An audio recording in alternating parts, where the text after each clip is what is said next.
আসসালামু আলাইকুম সবাইকে, ঈদ মোবারক। এই তো ঈদের দিন সকালে আমি সুন্দর করে ফ্রেশ হয়ে এই ড্রেসটা পরে নিয়েছি।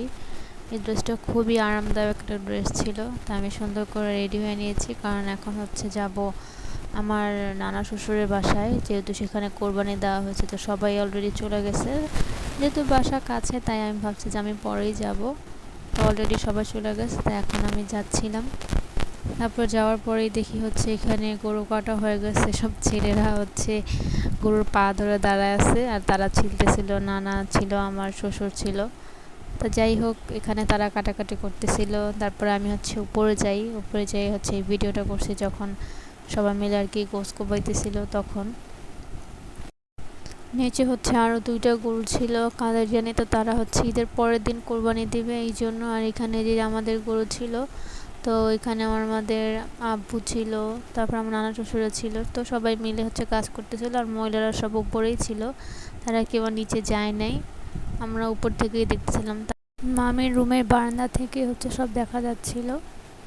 তারপর মামি আমাকে ডাক দিয়ে ফিনিটা দিল। ওটা খুবই মজা ছিল। এটা কি বলে, ফিনি না পায়েস, তো যাই হোক, বাট খুবই মজা ছিল। তো আমি এটা খেয়ে নিলাম সকালবেলাই।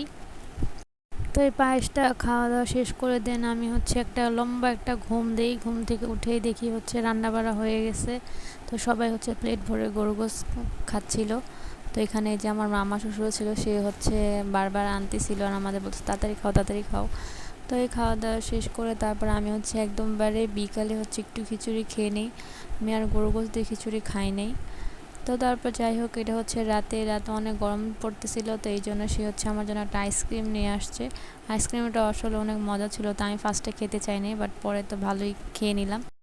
এই ডিম পোস্টটা আমার হাজব্যান্ড করে নিয়ে আসছে। এই প্রথমও একটা ডিম পোস্ট আমার জন্য করে নিয়ে আসছে। তো ঈদের দিন যাতে স্মরণীয় হয়ে থাকে, এই জন্য আর কি ওই ডিম পোস্টটা করে নিয়ে আসছে।